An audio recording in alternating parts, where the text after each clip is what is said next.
Bora, meu povo! Hoje estreando aqui, ó, esse novo formato aqui do cast com a mesa, com os microfones e com convidados arretados aqui. Hoje o debate é de alto nível sobre educação física, esporte, preparação física. Já já eu vou apresentar esse povo todo aqui e você vai saber muito aí, ter muita informação sobre esse tema. Fica ligado que é daqui a pouquinho. Olha aí o que tá chegando.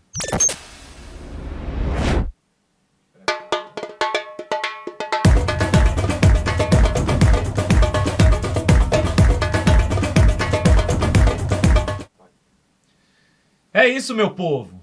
Esse quarteto contando comigo, né? Eu só estou conduzindo aqui, mas esse trio aqui é um trio realmente de muita responsa, né? Como a gente fala. Hoje é um dia muito especial. É o dia do profissional de educação física, o dia nacional.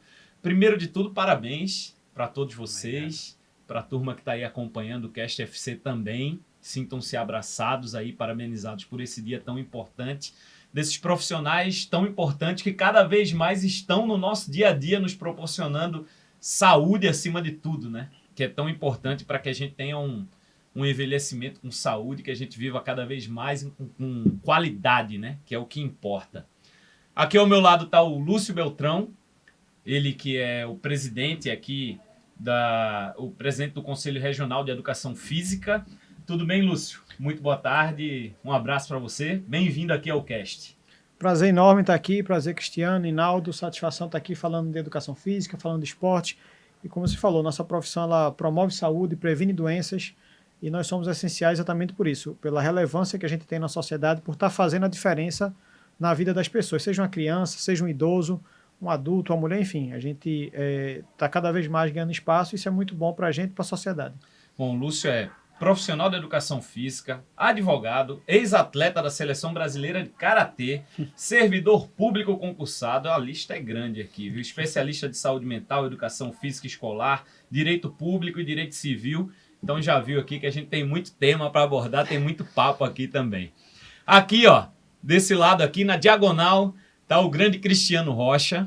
Um orgulho para Pernambuco, acima de tudo, né, Cristiano, que hoje é técnico da Seleção Brasileira Feminina de Handebol, tem uma longa trajetória nessa modalidade, desde muito cedo, né, nessa área, técnico também do Clube Português do Recife.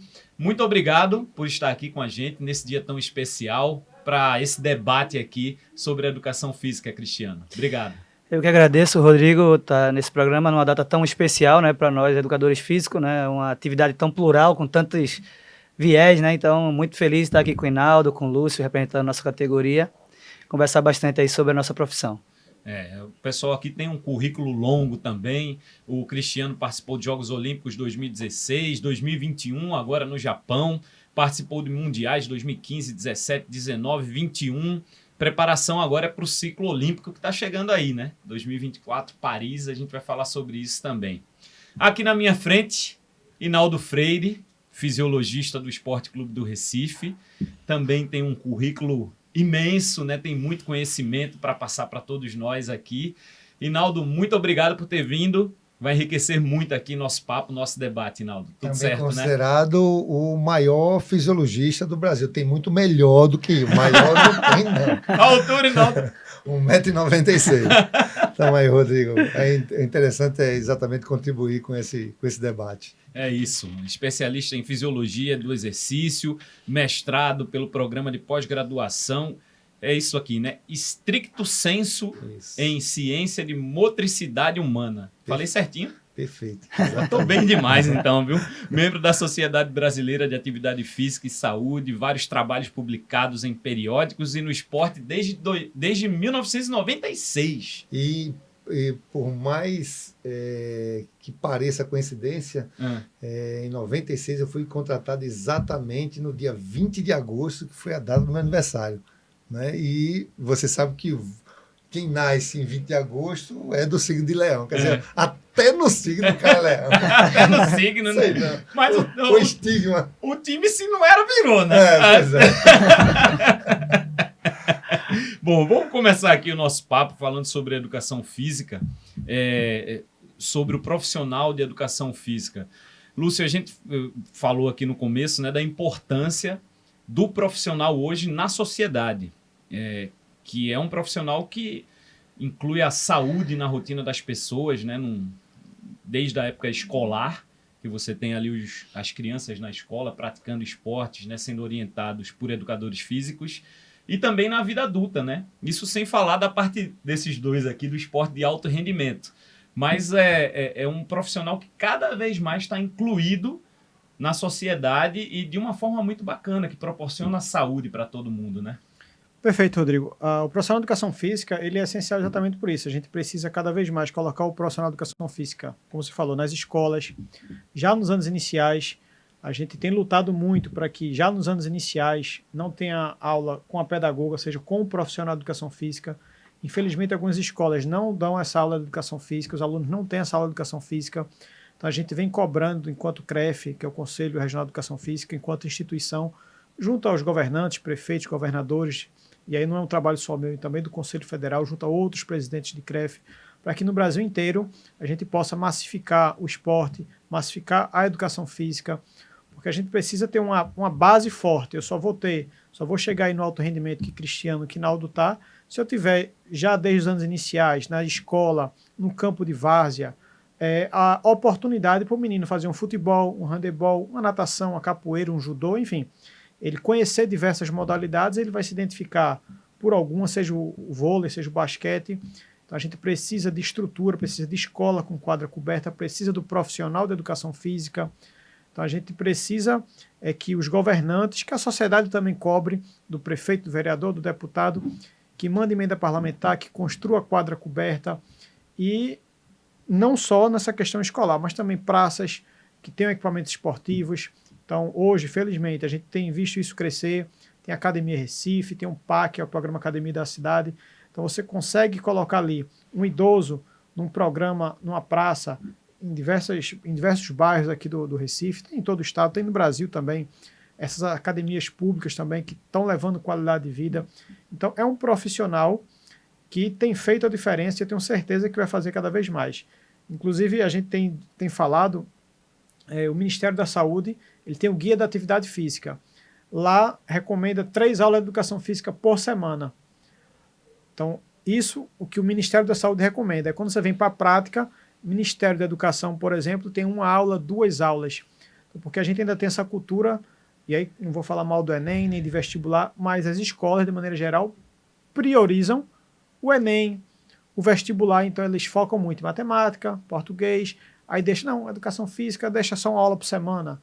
Então, você está preparando o menino ali por um objetivo de Enem, mas que para a vida ele talvez seja um adulto sedentário porque ele não foi muito estimulado enquanto jovem a praticar exercício físico, a conhecer o handebol, porque o menino lá vai ter a oportunidade de fazer natação, não gostei da natação, gostei do judô, gostei disso ou daquilo. Então, ele precisa ter a oportunidade de conhecer um monte de coisa para ele gostar de 1, 2, e na pior das hipóteses ele não vai ser um atleta de alto rendimento, mas ele vai fazer o handebol 3, 4 vezes por semana, ser o peladeiro, mas não o peladeiro de final de semana, mas o peladeiro que joga futebol com os amigos 3 vezes por semana, 4 vezes, que ele está começando a cuidar da saúde dele e não a fazer mal, que aquela pelada de final de semana exclusiva, ela pode ser prejudicial.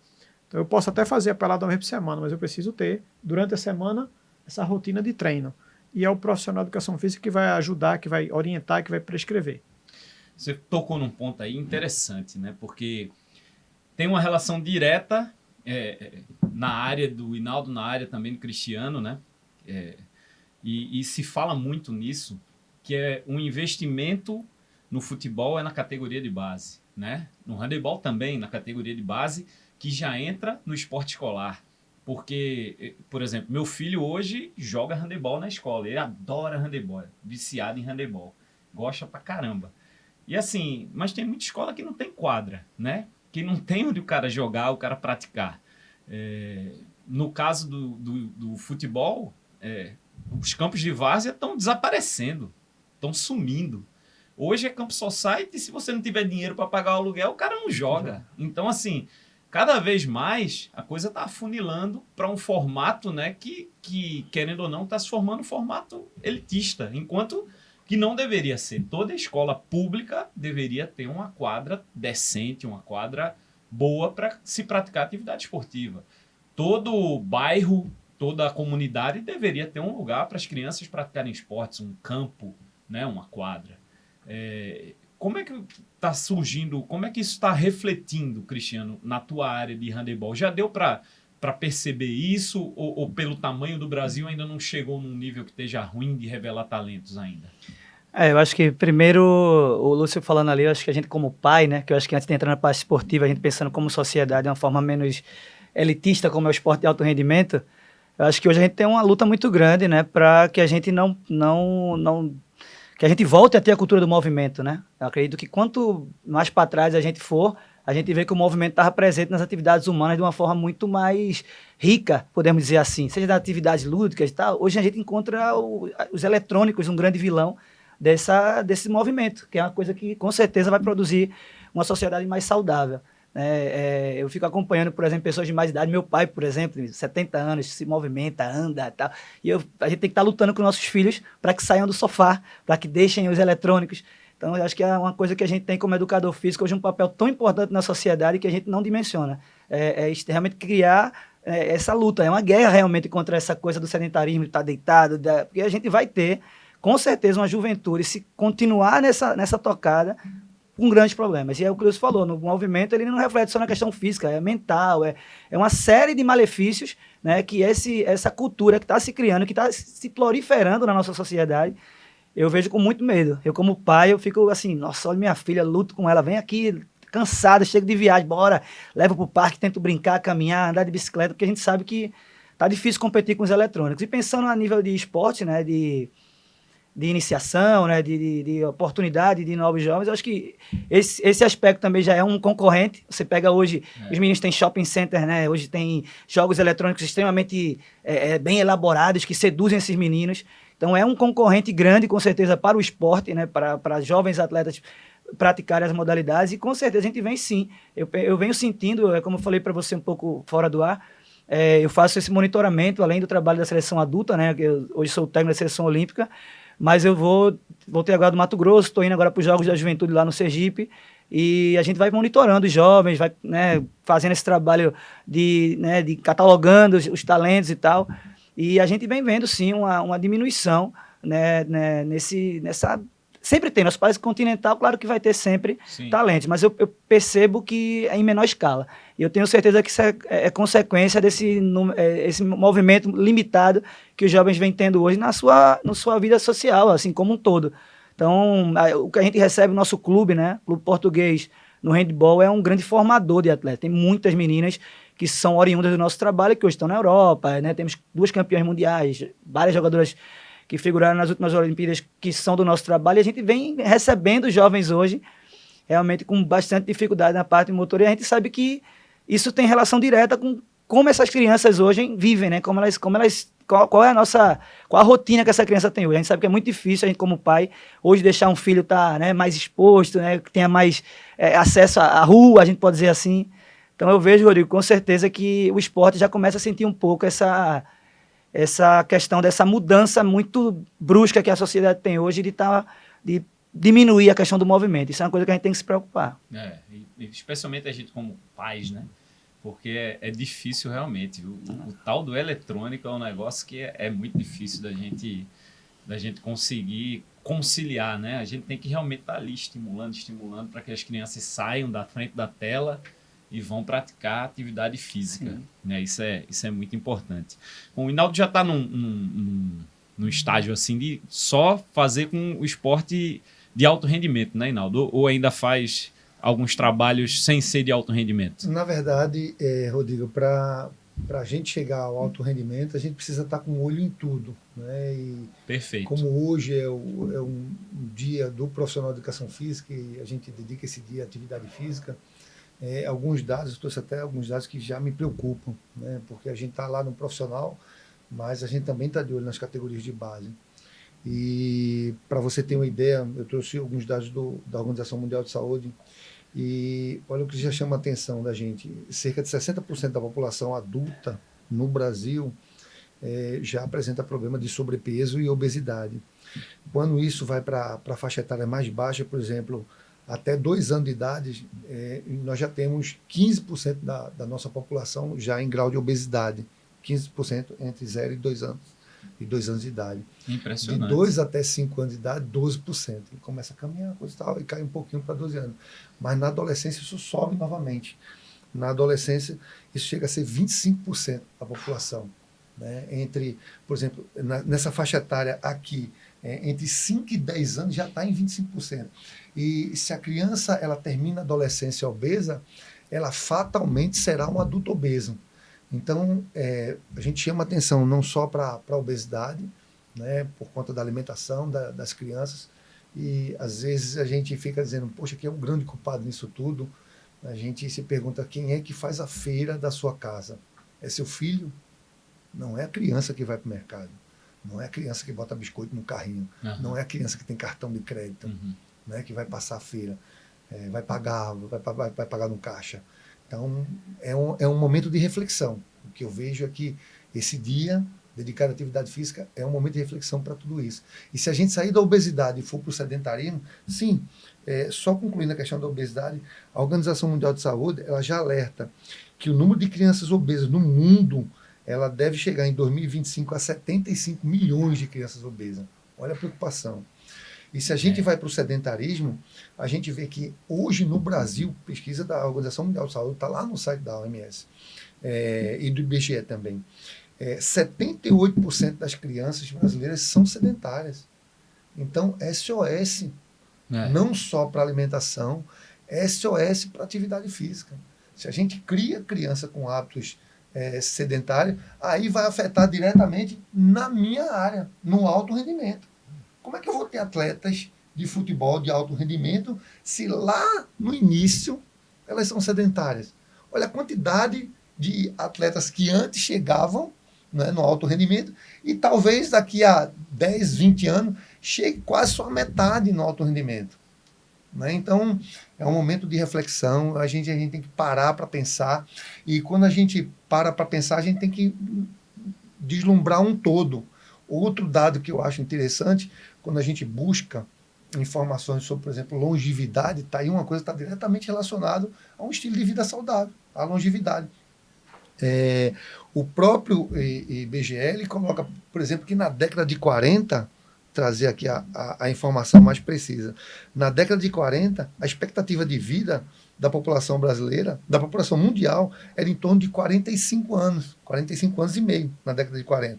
Aí vem aumentando, em 2021 a gente está chegando com uma expectativa de vida de 76,8 anos. Ou seja, se era de 45, a gente está com 86, a gente quase que duplicou a quantidade de vida. Por que isso aconteceu? É lógico que porque a ciência evoluiu muito. É um dos principais fatores. Né? Antigamente a gente morria de qualquer doença. Hoje a gente tem vacina para tudo, a gente tem remédio para tudo. A ciência evoluiu tanto, medicação, a farmacologia, a fisiologia, todas as áreas. Sim, né? Evoluíram tanto que hoje a gente tem remédio para tudo. Antigamente se morria de pressão alta, hoje você tem remédio de pressão alta. Antigamente se morria com a diabetes, hoje você tem remédio para diabetes. Né? Antigamente você morria com colesterol alto, hoje você tem remédio para colesterol. Agora, eu acho que o que vale a gente refletir é o seguinte, se a gente tem aumentado bastante a quantidade de vida que a gente tem, é hora da gente pensar também na qualidade de vida. Quer dizer, eu vou querer chegar aos meus 80 anos como? Totalmente dependente? Perfeito. Ou totalmente independente. Né? Eu quero, por exemplo, chegar aos 80 com autonomia de botar e tirar minha roupa sozinho, de ir ao sanitário sozinho sem precisar de ninguém. Então, é isso que tem que refletir. Não adianta nada você se abraçar com a ciência. Não vou morrer do coração porque eu tenho remédio para pressão alta, eu tenho remédio para colesterol. Mas nenhum remédio no mundo é melhor do que o estilo de vida saudável. E estilo de vida saudável envolve atividade física. Ou você começa a cuidar do hoje, do 0 aos 2 anos de idade, num padrão de motricidade da criança, ou você vai ter aquele adulto lá com 80 anos na cama. Não é vivendo até os 80 anos, mas na cama. Então, esse é um bom momento para a gente refletir. Esse é um bom momento e um bom dia para a gente refletir, né? e falar sobre isso que a gente está conversando aqui, que realmente é preocupante, né? Assim, você vê que antigamente, né, como a gente vive no país do futebol, talvez 7, e eu estou colocando para baixo, de cada 10 crianças queriam ser jogadores de futebol. Hoje em dia, se você for perguntar, eu acho que esse número aí cai para 5, porque entrou um tal de youtuber agora, que é o que todo pirraia quer ser, toda criança quer ser. Verdade. Porque acabou, as crianças não assistem mais televisão, as crianças veem internet e veem YouTube. E assim, não tem... É uma coisa assim que, como o Cristiano falou, né, a gente tem que saber, como pais, direcionar esse caminho para que a gente contribua nessa outra forma também, né, de exercício, de mostrar para a criança que, a vida é isso aqui, ó. Você vai precisar se exercitar a sua vida toda, vai precisar se alimentar bem sua vida toda, porque isso vai refletir lá na frente. Você vai juntando agora para lá na frente você usufruir de tudo isso que você juntou. E sabe o que é interessante? A SBT, que é a Sociedade Brasileira de Pediatria, ela coloca que não é preciso muita coisa. Por exemplo, ela coloca de 0 a 2 anos, você precisa de 180 minutos de atividade, que deve ser atividade lúdica. Brincar de se esconder, né? Às vezes o pai reclama tanto que tá, a mãe reclama tanto que o pai está ausente. Então aproveita esse momento para contar com a criança. Aí o grande culpado também são os pais, vamos chamar a atenção. Né? Na hora que estiver em casa, ao invés de você ir para o celular ou para o seu computador, vai lá brincar de esconde-esconde, porque isso é atividade motora. Né? E dos 5 aos 10 anos também, e depois essa quantidade de exercício, por exemplo, padronizado pela Sociedade Brasileira de Pediatria, diminui, por exemplo, de 6 a 19 anos, ele coloca de 60 minutos de atividade diária. Quando você vai para a fase adulta, aí a gente já entra na Organização Mundial de Saúde. Ela diz que 150 minutos de atividade física semanal é o suficiente para tirar você do sedentarismo. Gente, vamos calcular uma coisa. Ó. 2 horas 150 e minutos. 2 horas e meia. 150 minutos de atividade semanal dá 30 minutos de exercício por dia. Não tem desculpa. E outra coisa, a Organização Mundial de Saúde diz que a atividade não precisa ser toda numa hora só, não. Ela pode ser fracionada. Então, se tu não tem 30 minutos do teu dia para dedicar à tua saúde, você pode fazer o seguinte, você pode caminhar 10 minutinhos de manhã, 10 minutinhos no intervalo do almoço, ou 10 minutinhos à noite. Ou não tenho tempo para caminhar, Reinaldo. Então, vem cá. Eu vou de ônibus para o meu trabalho. Eu só 2 paradas antes vou caminhando. Vai de bicicleta. Bicicleta ainda no Brasil não é uma coisa muito segura, mas agora, o ideal era que fosse, né? Para todo mundo ir. Agora, como é que o brasileiro interpreta isso? Olha, Reinaldo falou lá no programa do Rodrigo que 150 minutos já tira você do sedentarismo. Então 150 minutos semanal tira o sedentarismo. Então tá tudo bem. Então vou fazer o seguinte, eu vou final de semana meus amigos da pelada. Aí foi o que o Lúcio falou aqui. Aí vou fazer o seguinte, a pelada começa das 7 horas da manhã, já sai de casa de 6 horas. Conta com a cerveja. Eita, aí acabou. Primeiro que a mulher fica desconfiada, que tu vai acordar às 6 horas da manhã, tu vai acordar às 6 horas da manhã pra nada. Sábado, tu passa o dia todinho fora de casa. É para cumprir 150 minutos. Aí quer fazer tudo num dia só. Aí a gente sabe que existem alguns princípios da atividade física que devem ser respeitados. Por exemplo, princípio da individualidade biológica. Cada um é um ser único. Atividade física diferenciada para cada um. Então, por isso que a gente diz, não existe exercício contraindicado. O que existe são pessoas contraindicadas para alguns exercícios. Então, você vai colocar, por exemplo, dizer que o crossfit é perigoso, que é isso? Agora, o que eu não devo é pegar um cara numa cadeira de roda, todo cheio de artrose, e botar a fazer o crossfit. Você vai ter muita dinâmica, né? Mas para uma pessoa, um adulto saudável, não tem. Então, são essas coisas que a gente coloca. Ô Lúcio, aí, assim, né, a gente falando sobre tecnologia, falando sobre criança e tal, os jogos estão cada vez mais, assim, de uma maneira que parece que o cara tá dentro do jogo, né? Cada vez mais evoluindo para isso.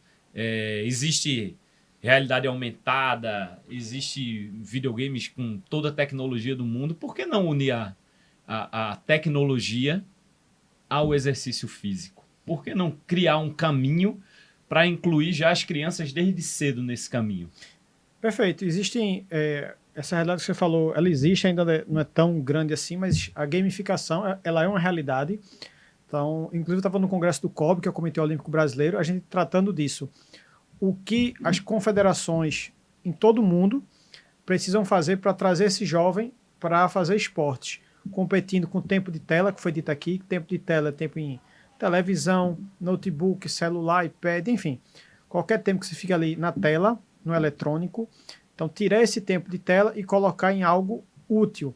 Competir, por exemplo, hoje uma das profissões que estão mais em evidência é uma profissão que você não precisa cursar faculdade nenhuma, influenciador digital.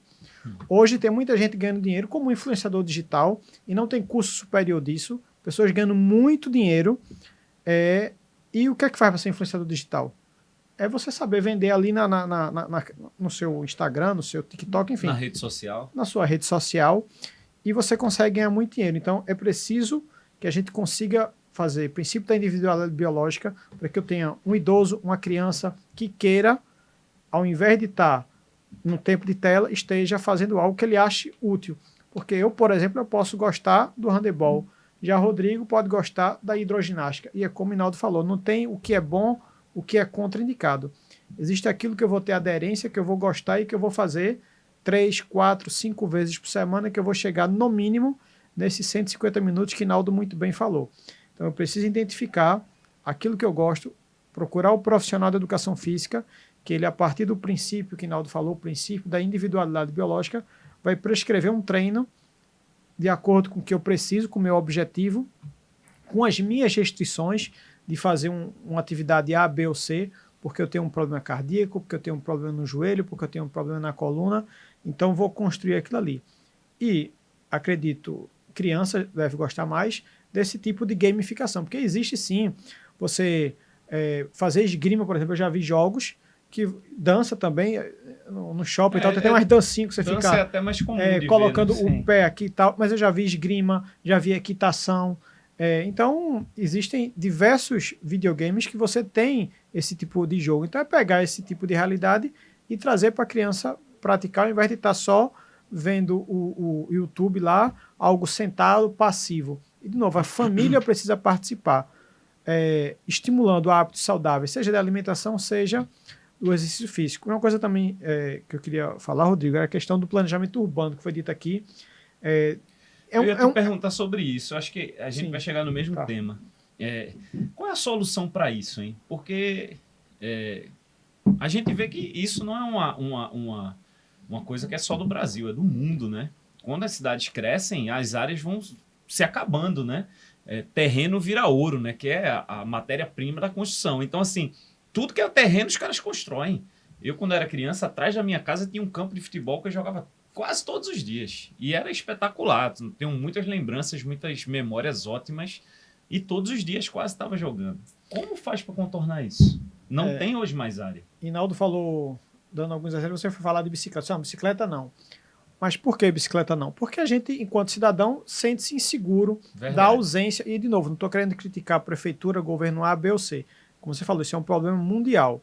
Então a gente precisa pensar, enquanto cidadão, nesse planejamento urbano, nessas megalópolis, nessas metrópoles. As cidades, de maneira geral, precisam entender o fenômeno que está passando de verticalização, muitos prédios.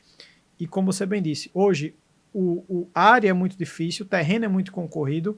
Então, as oportunidades, a ruazinha lá que era de barro, que o menino jogava futebol, que descobriu o talento por handebol, por futebol, que o menino jogava peão, que empinava pipa, hoje virou um prédio.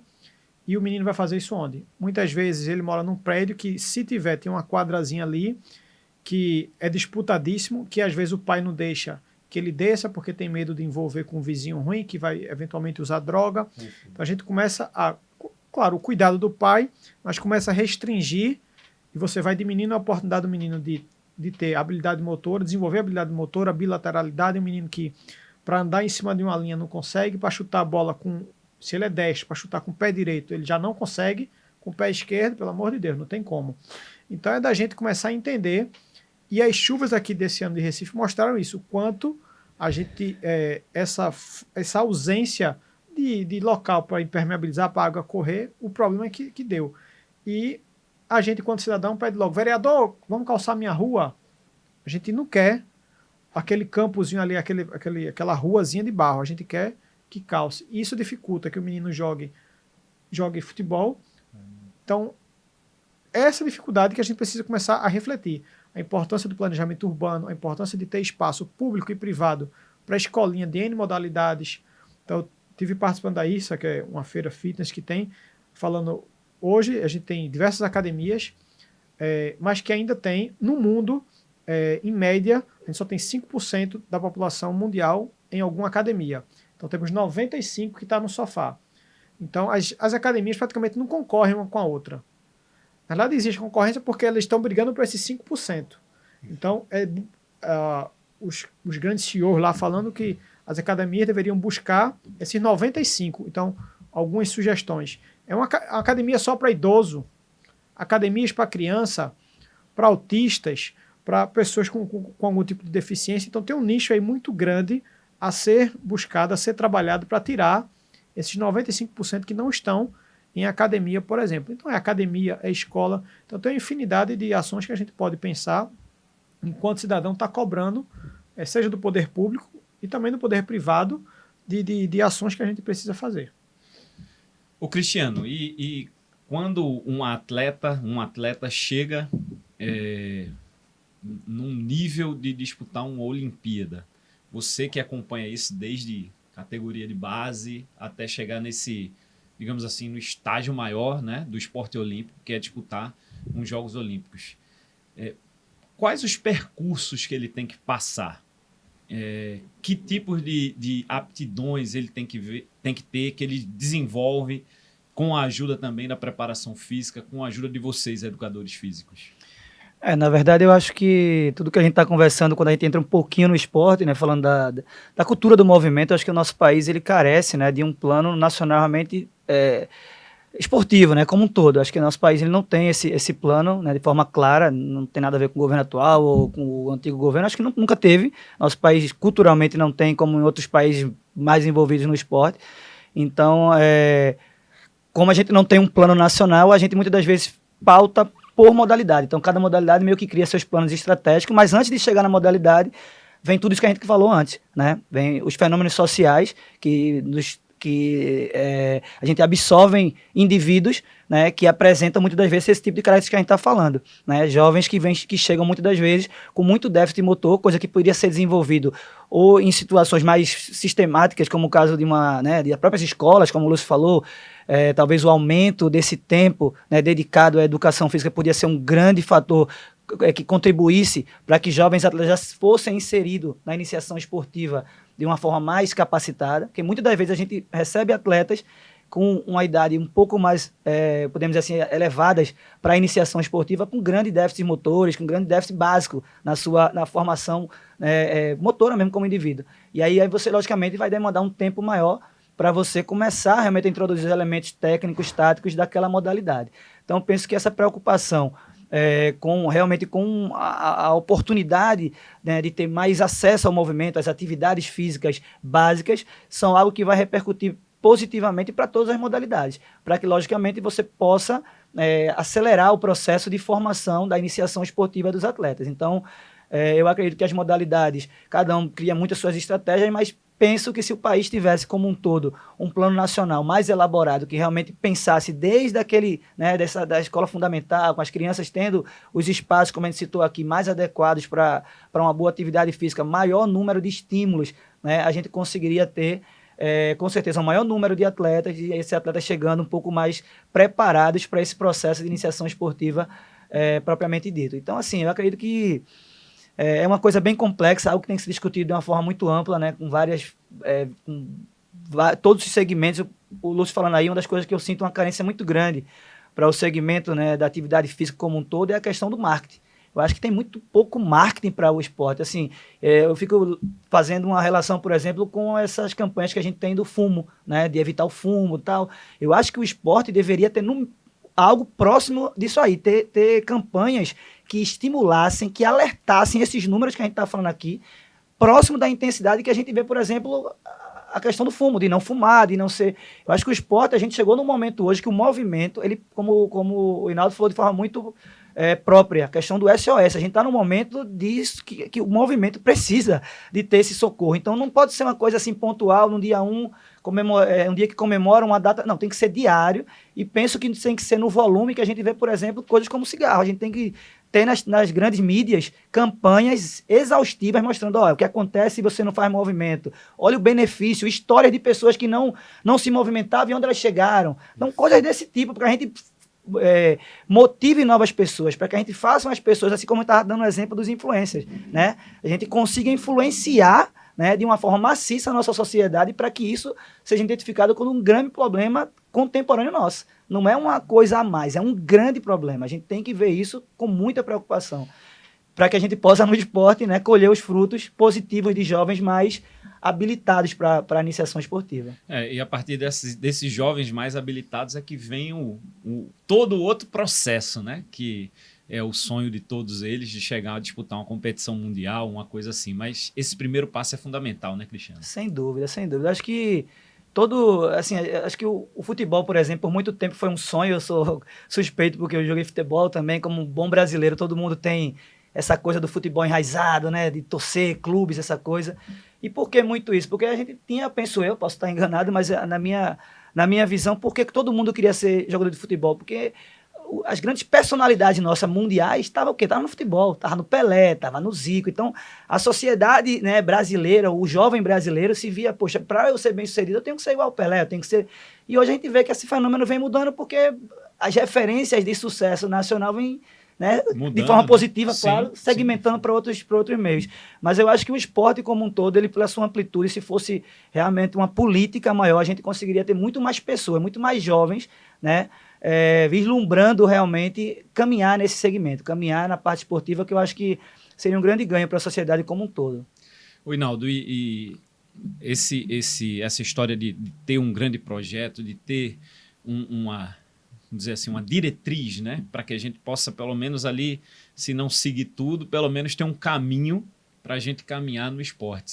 Isso é benéfico para todos, né, para todas as modalidades e, acima de tudo, para todos os seres humanos, né, para toda a população, né? Perfeito. Eu acredito que o caminho seria esse. E, às vezes, a gente fica querendo identificar o talento ali no início, né, quando criança, e como é que eu posso fazer isso, fazer essa seleção de talento é muito difícil, eu preciso ter recurso muito avançado para isso, eu preciso ter um departamento de fisiologia que os clubes de futebol têm, e nada disso é verdade. Você consegue fazer isso, às vezes, com a prancheta e uma caneta na mão. Eu acho que hoje todo o professor de educação física deveria ler um pouco sobre o PROESP, que é um projeto Esporte Brasil, criado pela Universidade Federal do Rio Grande do Sul. Ele está disponível na internet e é muito fácil você seguir a metodologia do PROESP. Ele te dá ao educador físico, principalmente o pessoal que está em escola, uma bateria de testes para você fazer na criança, e o melhor de tudo, ele te dá índices, te dá um indicativo do que é média para toda a faixa etária. Um exemplo, uma criança saltar, vou colocar números aleatórios, 50 centímetros. E aí, para criança de 10 a 15 anos de idade, todo mundo salta 50 centímetros. Aí você tem uma criança na tua escola que está saltando 80, 90 centímetros. Esse é um dos maiores indicadores, está saltando bem acima da média para crianças daquela faixa etária. O PROESP traz essas informações. Você entra no site da Universidade Federal do Rio Grande do Sul e você vai baixar o programa do PROESP, que é determinado a detectar talentos. E você pode estar contribuindo, inclusive, para fazer uma triagem lá na tua própria escola, com testes simples, de uma corrida de 50 metros, de fazer um salto e tocar na parede, coisas desse tipo. Então, hoje, para fazer uma detectação de talento, você não precisa ser um fisiologista de um clube de futebol, nem estar munido com isocinético, com termografia, com equipamento com bioquímico para medir nada. Baixa um papel, uma caneta na mão, e o mais interessante, o programa ele mostra através de vídeos como você pode fazer isso de forma muito simples. Inclusive, por exemplo, fazendo controle de altura e peso dos teus alunos, para que você tenha lá na escola uma triagem. Se o professor de educação física ele começa a fazer controle de altura e peso, ele já pode, através do IMC, dizer assim, olha, essa criança já está tendo problemas com peso, de obesidade ou de desnutrição, e fazer uma indicação para o profissional da área de medicina, ou um profissional não especializado. Então, eu acho que o professor de educação física precisa entender o papel que ele tem, e a importância que ele tem, e o acesso que ele tem à criança. E muitas vezes não tem médico à disposição dela, mas tem o profissional de educação física. E se ele vai buscar um pouquinho de conhecimento, ele contribui muito para a sociedade. Isso que você falou sobre o PROESP, né? PROESP. Tem um lado do atleta, de descobrir o talento, mas a gente pode olhar também pelo outro lado, né, de repente. Porque você disse, a média são 50 centímetros. Está muito abaixo. Se a criança está muito abaixo disso, pode ser que tenha alguma coisa ou não. Perfeito. Mas já fica o alerta, Sim, né? Perfeito, Já fica o alerta, né? É verdade, perfeito. E hoje em dia, assim, já que a gente está falando de sedentarismo, outro dia eu estava escutando num programa de rádio um especialista falando do quanto é importante, por exemplo, a gente está evitando de ficar sentado. Hoje, por exemplo, o sentar e o fumar, ele tem a mesma analogia. A gente combateu tanto o vício do cigarro, mas hoje a gente precisa combater o vício do ficar sentado muito tempo. Você não tem ideia do que os problemas de coluna têm aumentado em todo mundo, em todos os segmentos. Está todo mundo reclamando de dor nas costas. A quantidade de adolescentes que tem chegado nas clínicas dos ortopedistas com escoliose, inclusive eu tenho filho com escoliose braba, sabe? Que precisou de cirurgia. Exatamente por isso. Com quantos anos?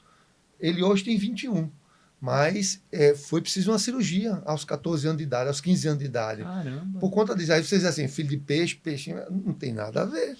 Você vê o pai no alto rendimento e o filho lá com problema de escoliose. Por quê? Porque eu não conseguia estimular o meu filho a praticar atividade física regular. Isso acontece. Né? Uhum. E assim, o que a gente tem que fazer para isso diminuir? Procura se expor menos numa posição de sentado. E hoje em dia está todo mundo, né, massificado com os videogames, com as televisões, com as séries. Poxa, enquanto a televisão era bom, e agora inventaram as séries. Sério, aí o cara faz maratona. Chega no sábado e no domingo. E outra coisa, ninguém te chama, sabe? Teus amigos não te chamam.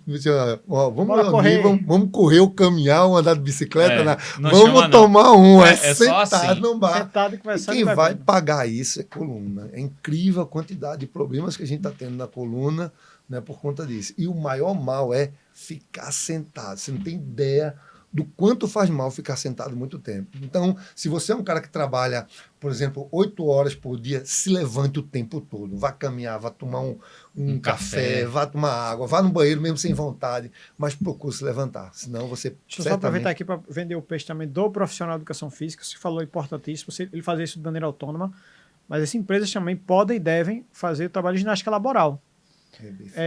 Que você estimula aqueles seus empregados, seus colaboradores a cuidar da saúde, seja 10, 15 minutinhos ali durante o dia. Então, é uma oportunidade também de trabalho para o profissional de educação física e uma oportunidade de investimento, porque não é gasto em investimento, porque hoje tem números, eu não tenho esses números aqui, mas de afastamento dessa prevenção, que é importantíssima. E isso que você falou é muito interessante, Lúcio, porque isso é no trabalho, isso é na comunidade, em todos os setores, porque se você estimula as pessoas construindo espaços, né, para se exercitar nas suas comunidades, nos seus bairros, tal, você vai desonerar muito a área de saúde. Você vai desonerar muita gente que vai para o hospital com problema de coração, com problema de tudo. Então essa é a saída, né? Esse é o caminho. Da OMS falando que a cada dólar que você investe na prevenção, seja com a educação física, com o esporte, a cada dólar que você investe na prevenção, você economiza 4 na alta complexidade, porque a alta complexidade, você construir um hospital, máquinas são caríssimas. Então, você constrói uma academia da saúde, por exemplo, o custo é muito baixo. Vamos lá, quanto você gasta com bolsa técnico, bolsa atleta, que você tem um número ali pequeno, de atletas que recebem, mas você está estimulando milhares a querer receber aquele valor ali. Então você começa a estimular e você vai futuramente evitar um gasto alto na alta complexidade, que o custo é elevadíssimo de se construir hospital, maquinário, salário de médico é muito mais alto do que o do profissional de educação física. Então todas essas questões, a OMS mostra que é importante investir na prevenção.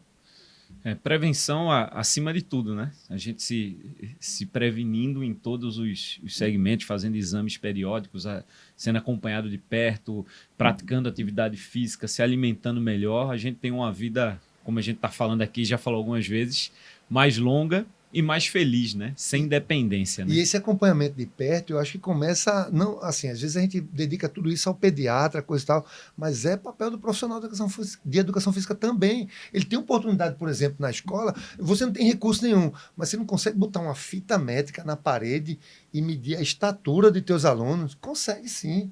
E aí você tem tabelas, por exemplo, vou citar novamente o ProEst, mas na internet você tem tabelas, né, relacionada à estatura com idade.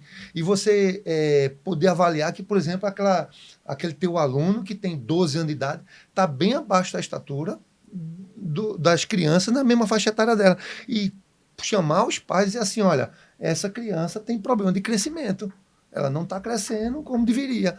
E aí orientar os pais, procure um especialista, procure um pediatra com especialização em endocrinologia, para, sei lá, fazer uma terapia hormonal, aí cabe o especialista. Mas a avaliação está na mão do profissional. Ele não precisa estar, por exemplo, dependendo do pediatra para fazer uma medição de estatura, sabe? Isso é um recurso que ele pode lançar mão. Então, a gente mostra novamente a importância que tem um profissional da educação física nesse dia 1. E a importância do profissional também, para quem faz exercício de uma maneira geral, né? Hoje em dia tem para treinamentos diversos, né? Tem muita gente capacitada aí para corrida, para academia, para várias modalidades esportivas. Eu, por exemplo, faço academia, gosto tal, e é muito legal, né? Você vê como você se transforma. Você vai com uma dor nas costas, às vezes, vai com uma dor aqui e tal. Você começa a fazer aquilo. Claro que não é do dia para a noite, né? Você precisa de um tempo. Mas é importante e é muito bacana de ver a transformação que você tem. Eu tinha uma dor impressionante na lombar. Depois que você começa a fazer os exercícios, tal, um direcionamento de um profissional, isso acaba. E a socialização? Você já entrou numa academia que ofereça hidroginástica, por exemplo, e muitas vezes o público da faixa etária ali é o pessoal acima de 50 anos, geralmente formado por mulheres, porque elas se cuidam muito mais do que os homens. É verdade, né? É verdade. Então, assim, e a socialização, daqui a pouco, olha, com 3 meses está tudo marcando para viajar, viagem, está todo mundo aposentado, legal, né? Filho criado, é muito bom isso que a atividade física traz. Isso é importante demais, né? Cristiano, eu queria saber agora... Vamos partir agora para o lado mais de alto rendimento mesmo das modalidades esportivas, né? Você está inserido totalmente no mundo do handebol, né? Com a nossa seleção agora. Como é que está a nossa seleção nessa preparação para os jogos que estão chegando aí, os Jogos Olímpicos de 2024, os Jogos Olímpicos de Paris? Como é que está essa preparação? Porque o Brasil já teve num nível muito bom de handebol. Depois teve uma queda... E agora está sendo construído para que o Brasil chegue de novo a ter esse nível que teve ou até melhor, né? Rodrigo, só para... Eu sei que nem todo mundo conhece como o handebol como um todo, né? Então, assim, o handebol, como você falou, alcançou em 2013 um título mundial. O Brasil foi campeão do mundo em 2013. As competições, os campeonatos do mundo de handebol acontecem de 2 em 2 anos, né? Diferente do futebol, por exemplo, que são 4 em 4 anos. E o Brasil chegou a ser campeão do mundo em 2013. Uma geração muito boa, que foi preparada por muitos anos e conseguiu chegar ao ápice em 2013. Em 2016, no Rio de Janeiro, também fez uma boa fase classificatória, mas caiu nas quartas de finais. E aí se iniciou uma renovação, né? Um novo grupo, tudo. E eu fiz parte desses 2 ciclos. Em 2015, o treinador brasileiro era um dinamarquês, eu era técnico da seleção sub-20, e ele me convidou para, em 2015, fazer parte da seleção olímpica. Então, eu fiz parte no Rio de Janeiro. E a saída desse técnico dinamarquês, a gente teve um espanhol. E esse espanhol também foi convidado a ser auxiliar dele, porque eu continuava sendo técnico da Seleção Brasileira Sub-20. Então, eu fiz parte desses 2 ciclos e quando terminou Tóquio, a Confederação Brasileira, pensando na renovação, já que eu sou técnico das seleções de base, do Brasil desde 2011, então eu tenho muita propriedade com as jovens atletas brasileiras, me convidou com um projeto dessa renovação um percentual maior, né? Porque a gente, praticamente, das jogadoras campeãs do mundo, só tem 2 meninas, da geração campeã mundial. Então, eu iniciei em setembro do ano passado, né? Um mês depois de Tóquio, com o Campeonato Sul-Centro-Americano, e passei já pelo Campeonato do Mundo, que aconteceu em dezembro, onde a gente conseguiu 6ª colocação na competição, que foi a melhor colocação fora o título mundial. Sim. Então, a gente, para um trabalho de renovação, teve um resultado até surpreendente para a comunidade do handball, né? Porque por eu estar entrando, outro fenômeno importante nessa minha troca é que depois de 5 técnicos estrangeiros, voltou a ter um brasileiro. Faziam quase 20 anos que os estrangeiros eram espanhóis, dinamarquês, e eu voltei a ser um técnico, né? Eu tenho um técnico nacional na seleção olímpica. E assim, Rodrigo, eu estou bem otimista, exatamente porque tenho propriedade com essa nova geração, né? São 10 anos nas seleções de base. Isso que eu estou falando para você, que daqui a uma semana eu estou em Sergipe monitorando os Jogos Escolares da Juventude. Eu vivi há 20 anos essa competição, então conheço muito todas as meninas, todo o trabalho de base da seleção brasileira, então estou muito seguro nesse momento que eu me encontro, né? Muita gente brincava comigo, eu lembro da minha esposa, quando eu falei para ela, só hoje vai ter uma reunião com a CBHB, né, que é a Confederação Brasileira de Handball. Eles me fizeram esse convite, mas hoje vai ter uma reunião juntamente com o departamento técnico das seleções e o presidente.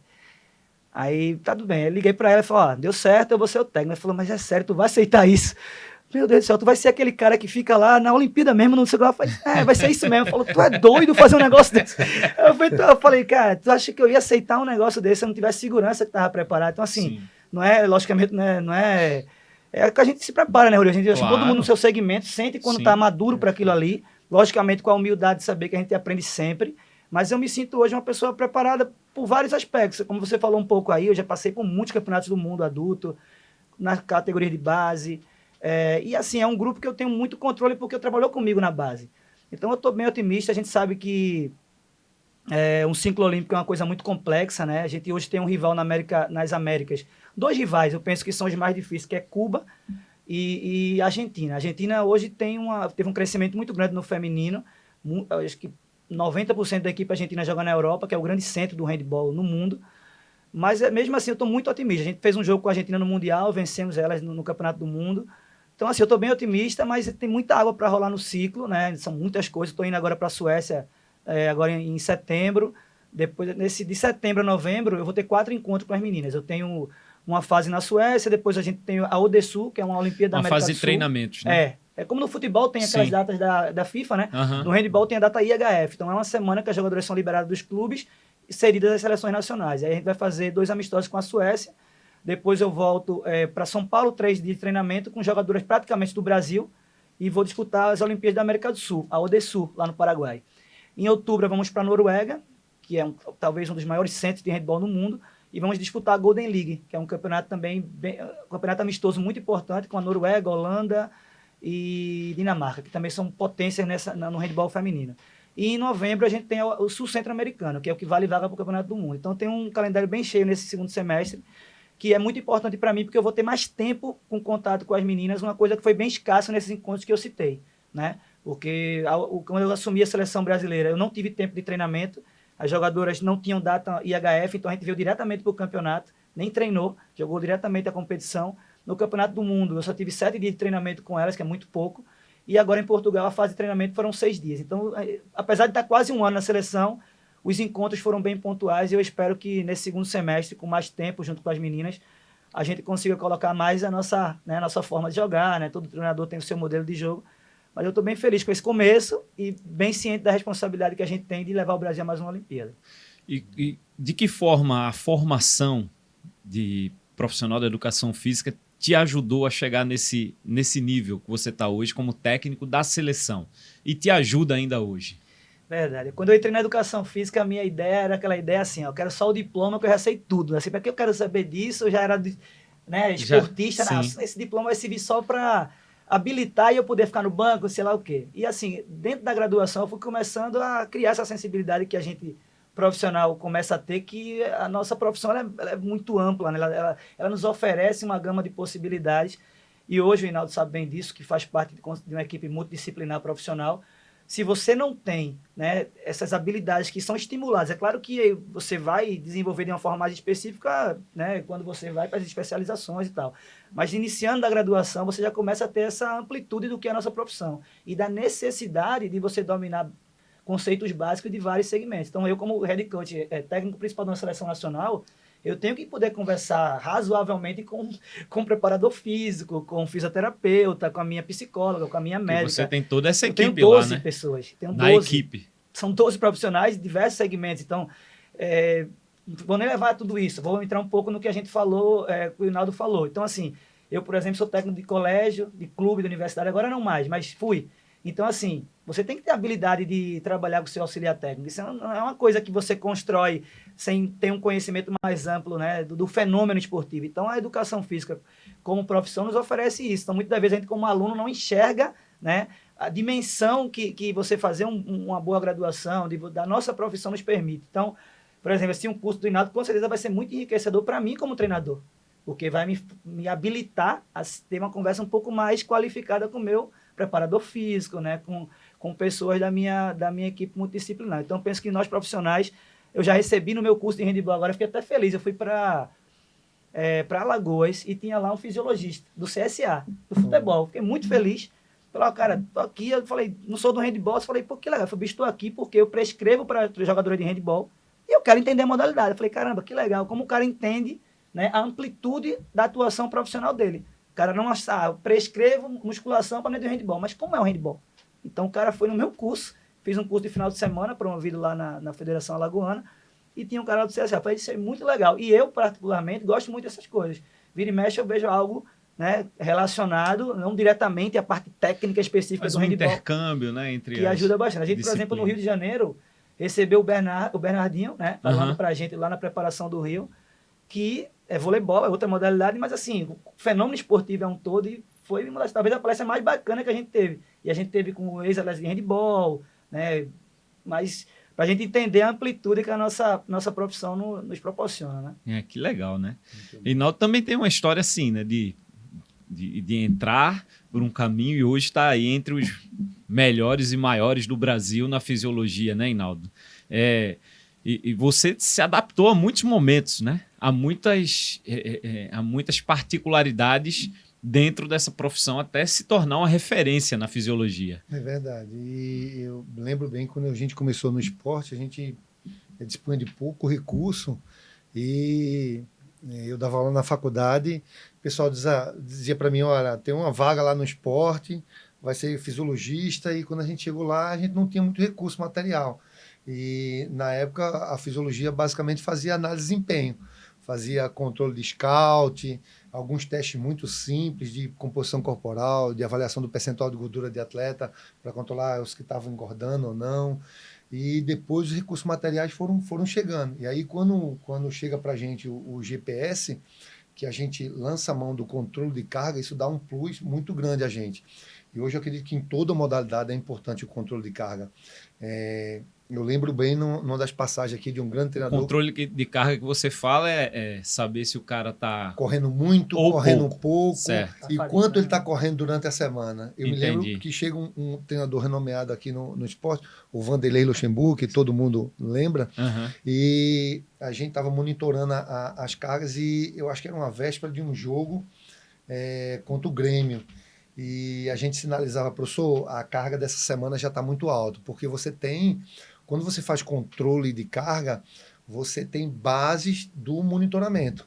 E a gente usa uma base de um autor chamado Tim Gaber, que é um inglês, e ele fala, por exemplo, você nunca deve exceder a relação agudo-crônico, para o pessoal de casa entender. O que seria o agudo? Seria a tua carga nas últimas 3 semanas. E o que seria o crônico?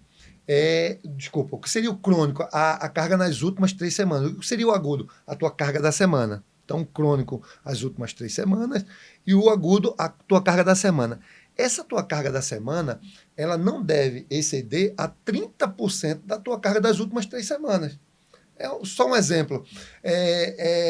Tu fazer, nas últimas 3 semanas, você fazer 20 quilômetros na semana, nas últimas 3 meses, e nessa semana você fazer 40, você duplicar a carga. Excedeu muito, né? Excedeu muito, você vai levar um desgaste muito grande para o atleta, inclusive você vai correr risco maior de lesão, né?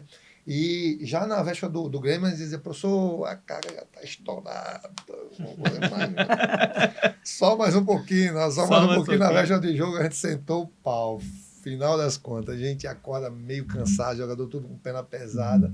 Placar final, a gente perde 5-1 do Grêmio. A gente leva uma goleada do Grêmio. Pronto, depois desse dia, ele nunca mais deixou de me ouvir. Também se deixasse. Aprendeu da pior forma. Outra vez ele chegar e vai, não, como é que tá a carga? Eu digo, pode ir mais um pouquinho. Então, assim, nem pouco, né, para não descondicionar o atleta, porque essa relação de agudo crônico é muito importante. Você também não pode exceder a mais de 30%, mas também você não pode ficar abaixo de 30%, porque aí você descondiciona. Então, olha que tem um manejo de carga e hoje a tecnologia vem chegando aos clubes, você vai conseguindo controlar isso aí. E essa conversa com a comissão técnica o tempo todinho sobre isso. Até mesmo quando o cara sai do departamento médico, que carga esse cara vai ter? Porque nas últimas 3 semanas ele estava no departamento médico. Ele está 0 de carga nas últimas 3 semanas. Qual é a carga que ele vai ter? Opa, nós vamos pegar a carga do melhor, o que a gente chama do pior cenário. Aí a gente já vai para outro autor, a gente sai do Tim Gabi e vai para o Javier, que é um italiano, que disse assim, olha, o pior cenário seria aquele jogo que o cara fez, onde ele correu mais, onde ele fez mais ação de alta intensidade. Isso é o pior cenário dele. Então você pega aquele jogo onde o cara foi 100% dele, ou seja, onde ele fez as melhores variáveis no GPS e torna aquilo como referência, 100%. Quando ele estiver saindo do departamento médico, esse cara na primeira semana, ele não pode exceder a 25% dessa carga. Entendi. Onde ele for o melhor. Uhum. E tudo isso baseado na literatura. Então, poxa, quando você começa a trazer ciência para o controle de carga e começa a dividir isso com a comissão técnica, todo mundo vai te respeitar. Porque você está sendo criterioso, você conduz. Até quando as lesões acontecem, você vai dizer assim, opa, não foi controle de carga. Porque as pessoas acham que quando um atleta se lesiona, o único fator seria a carga. Não, a gente tem uma pirâmide, né, nas lesões, e a gente, na base da pirâmide, que faz atleta, você pega um clube que tem muita lesão, pode se preocupar que a base da pirâmide é seleção natural. Se você vai contratar atletas que vêm de outro clube, que são cheios de lesão, esse cara vinha do departamento médico direto, aquele outro vinha do departamento, e você está contratando esses caras, pode ter certeza que seu departamento médico vai ficar cheio. Então, depois não queira culpar a preparação física por nada, não. Porque você selecionou o cara que vive se lesionando. Então, não queira que vai chegar no teu clube e o cara vai mudar isso. Seleção de pessoal é a primeira base da pirâmide. Na segunda base da pirâmide, aí você tem controle de carga. Na terceira base da pirâmide, você tem os preventivos. Se você é um cara que não faz preventivo, não faz trabalho de mobilidade, não faz trabalho de core, não faz trabalho de estabilização, aquele trabalho de fortalecimento, você vai ter um cara que se lesiona muito. Na outra base da pirâmide, um cara que não cuida do extracampo dele. É aquele cara que não dorme direito, é aquele cara que só vive bebendo. Gosta de uma farrinha. Aí, meu amigo, você pode controlar a carga que for desse cara. Aí se tem esse jeito, cara não dorme, esse cara vai se lesionar. Então, assim, cuidado para na hora que o cara está se lesionando, que assim, é culpa da preparação física. Não. Tem muita coisa aí entre o céu e o inferno. Que aula, hein, Rodrigo? Que aula. Eu ia falar isso exatamente, Lúcio. E trazer um pouco para a gente aqui agora, desse lado que não somos de alto rendimento, né, especificamente. Mas assim, se você também não é um cara preparado para fazer qualquer atividade física, vai acontecer isso com você. Vai sim. Porque, pô, eu jogava pelada direto. 2 vezes por semana, malhava e tal. Parei de malhar e fui jogar. Parei 3 meses, 4 meses de academia, fui jogar. O que aconteceu? Me machuquei. Não tem quando correr. Não tem. E aí eu fui ao médico. Um médico até, eu não me lembro se foi o Fábio Ribas, se foi o Henrique, eu não me lembro quem foi. Ele disse, pô, tu gosta de jogar, é? Eu disse, gosto. Então vai pra academia, velho. Depois tu vai jogar. E aí, ó, vale pra gente também, né? Vale pra todo mundo, né, Lúcio? Eu tô muito feliz aqui. No dia do profissional de educação física, eu tô aqui com 2 lendas, com 2 referências. Eu fiquei encantado. O quanto eu tenho orgulho de ser profissional de educação física e ver 2 pessoas aqui como Cristiano e como Hinaldo, que falaram aqui de maneira brilhante. Cristiano sobre essa questão do handebol, Hinaldo, enfim, deu uma aula aqui pra gente. Quem está em casa pode depois voltar a ver de novo. Porque... O bom é isso da internet, né? Volta a ver de pode novo. cortar os pedacinhos e botar, para toda vez que tiver alguma dúvida, dar o play lá para assistir de novo. Então, é super importante. E no dia a dia, a sociedade, a pessoa que está em casa, seja um idoso, uma criança, precisa ter esse cuidado. A orientação profissional, como foi dito aqui, a questão do princípio da individualidade biológica, de seja Rodrigo, seja José, seja Como Dona é que Maria. se faz esse princípio pra gente, assim, que não é de alto O profissional de educação física, ele vai dizer, Rodrigo, qual a tua idade, qual é o teu peso, há quanto tempo tu tá parado? Porque eu pego duas pessoas, mesmo peso, mesma altura, mesma idade, mas uma, sei lá, tem um problema na coluna, então exercício A, B ou C ele não vai fazer porque ele tem um problema aqui na coluna. Já Rodrigo, que não tem esse problema, embora tenha o mesmo peso, a mesma idade, a mesma altura, ele vai poder fazer esse exercício. Mas esse aqui não tá treinando, então... embora tenha o mesmo peso, mesma idade, mesma altura, esse aqui está voltando para a academia agora depois de um ano parado. Já eu estou ativo, estou fazendo academia normal. Então o treino vai ser diferente por N fatores. Porque eu já estou treinando, então eu vou correr 5 minutos na esteira, o outro vai correr 30 minutos, um vai estar na velocidade X, outro vai estar na velocidade 4X, porque... Você individualiza o trabalho de acordo com o que o cara vai aguentar, né? Com que o cara, de acordo também com o objetivo dele. Sim, um quer hipertrofia, um quer ficar mais forte, já o outro quer perder peso. Então, a partir disso, um quer ter mais flexibilidade, mais mobilidade. Então, eu vou outro fazer... quer ficar mais forte, outro quer ficar mais magro. Exato. E o Lúcio está certíssimo. Assim, a gente precisa entender, né, Lúcio, que... antes de você, a gente está estimulando tanto a atividade física e a gente quer estimular bem a atividade física, mas não esqueça de uma coisa super importante, nós sabemos disso, as avaliações pré-participativas. Elas são tão importantes como você fazer atividade física. Então, se você nunca fez atividade física ou está muito tempo sedentário, quer fazer atividade física, não sai correndo, bota um tênis e sai correndo, não. O ideal é que você faça as avaliações pré-participativas. Ou seja, primeira coisa, procura um cardiologista e vai fazer um teste ergométrico. Você tira a possibilidade de morrer do coração. Primeira coisa, descarta. Né? Não tem um problema cardíaco nenhum. Porque se você não tem flexibilidade, não tem força, não tem nada, você vai, no máximo você vai ocasionar uma lesão. Mas para um cardiologista é fundamental que você tire a possibilidade de você ter morte súbita durante a atividade física. O Rodrigo falou uma coisa aqui no início, acho que talvez tenha passado despercebido, eu só vou reforçar. A questão do... Você, às vezes, entra na academia ou no esporte A, B ou C e já quer o resultado imediato. Às vezes, você demorou 1 ano, 2 para ganhar 10, 15, 20 quilos. Aí você, em 2, 3 meses, quer perder o que você ganhou em 2, 3 anos. Isso é bem comum até. Assim, todo mundo então, entra lá pensando isso. Aí, de novo, a importância de avaliar e reavaliar com frequência. Porque eu entrei na academia, por exemplo, fiz avaliação. Ótimo. Aí, não faça a reavaliação. Faz a reavaliação periódica. Porque muitas vezes eu comecei aí, Rodrigo, de novo, não é profissional de educação física, mas falou também coisa aqui super importante. Então, às vezes, o cara tá lá, mas já melhorou a qualidade do sono. Ele começou na academia, a dor nas costas. Ele tá com o mesmo peso, não perdeu nada, mas a dor já diminuiu. Já tá dormindo melhor. Então, às vezes, você tem outros ganhos que você, às vezes, não consegue aferir só na balança. Perfeito. Você não conseguia amarrar o cadastro, hoje a idosa já amarra. Então, uma série de benefícios que o cidadão que está em casa precisa começar a observar. Eu já estou dormindo melhor, já estou... com a dor tá menor, já amarro o meu cadastro, enfim, uma série de benefícios. A gente falou do princípio da individualidade, mas existem alguns outros princípios que também são importantes. Quando a gente fala de atividade física, a gente se apoia num tripé de princípios.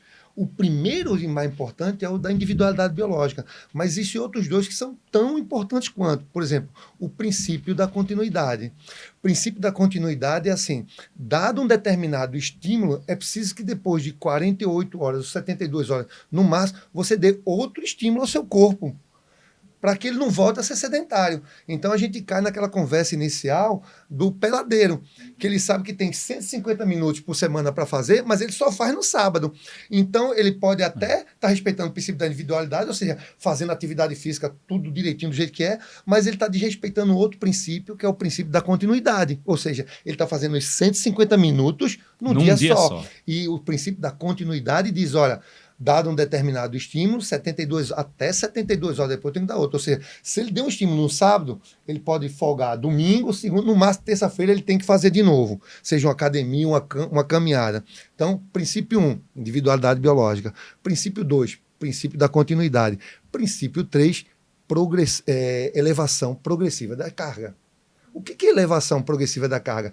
É se você anda hoje 30 minutos, e se você em 30 minutos faz, sei lá, 3 quilômetros, eu te vejo daqui a 10 anos você fazendo 30 minutos e 10 quilômetros, você não evolui nada. Se você entra numa academia e levanta 1 quilo no primeiro dia, daqui a 10 meses eu estou lá e você está levantando 1 quilo, você vai ficar forte nunca. Então existe esse outro princípio, que é elevação progressiva das cargas. Quem vai fazer essa elevação é um profissional de educação física. É dizer que hoje você vai pegar tanto de peso, amanhã você vai pegar tanto, hoje você vai fazer esses exercícios na academia, porque você é iniciante, agora você vai ser um intermediário, vai ser esse, agora você vai ser um avançado. Então não acho que o cara vai estar trabalhando com peso livre e ele já entrou na academia trabalhando com peso livre. Entendeu? Ele passou por toda uma progressão para estar trabalhando aquele exercício com um grau de complexidade maior. Não acho que, por exemplo, você escutou na televisão que a atividade física é muito bom para você perder peso e você resolveu perder peso correndo. Calma, eu estou obeso. Eu vou começar a perder peso correndo, você vai estragar suas articulações. Então comece caminhando.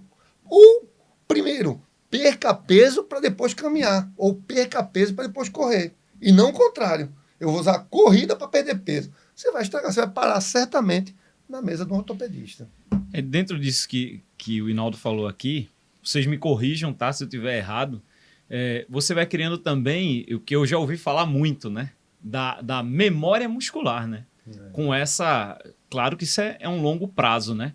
E aí, se você, porventura, vier a parar e recomeçar, você não vai sentir tanto depois de você ter feito um treinamento em longo prazo, né? Ou eu estou enganado? Estou falando besteira ou não? Não, assim, tá certo. O Hinaldo falou mais uma vez, deu aula.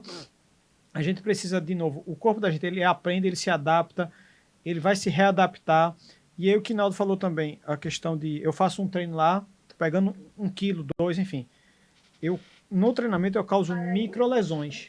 Então, se eu começo a fazer sempre aquela carga, vai chegar um momento que eu não vou estar tendo a microlesão, para quando o músculo for se recuperar, ele voltar mais forte, mais resistente, enfim, com todos os ganhos que ele vai ter lá do treinamento. Então, essa memória muscular, que eu aprendo a fazer, sei lá, um chute, um jogador de futebol, ele aprende lá a fazer aquela técnica A, B ou C. Ele vai para o departamento médico, quando ele volta, o corpo dele tem aquela memória, ele consegue, ele sabe aquilo ali, ele não vai esquecer, ele vai só dar uma readaptada, mas provavelmente não, certamente um jogador que ficou 6 meses no departamento médico ainda vai voltar muito melhor do que eu, que não estive no departamento médico. É verdade. Perfeito. Eu acho que essa avaliação, voltando ao assunto da avaliação pré-participativa, é fundamental, sabe? Hoje existe aqui em Recife grandes clínicas especializadas e você, antes da atividade física, você pode procurar essas clínicas especializadas em medicina esportiva para estar fazendo tua avaliação. Aí os caras vão fazer a avaliação da ergospirometria, ou seja, fazer a avaliação da tua corrida, o quanto você aguenta, o quanto você tem de condicionamento físico, associado a um eletrocardiograma, para ver se você também não tem problema do coração. Depois vou fazer uma avaliação dos seus níveis de força. E aí, quando você sai dessas avaliações pré-participativas, você vai fazer atividade física com muito mais segurança. Esse é o objetivo. É o objetivo de todo mundo, né? Exatamente. O Cristiano, você, como técnico da seleção, como você disse, você tem os períodos com as atletas, né? É diferente, por exemplo, do diagnóstico que o Hinaldo tem no clube, no esporte, que é mais preciso, né? Ele está ali todos os dias acompanhando.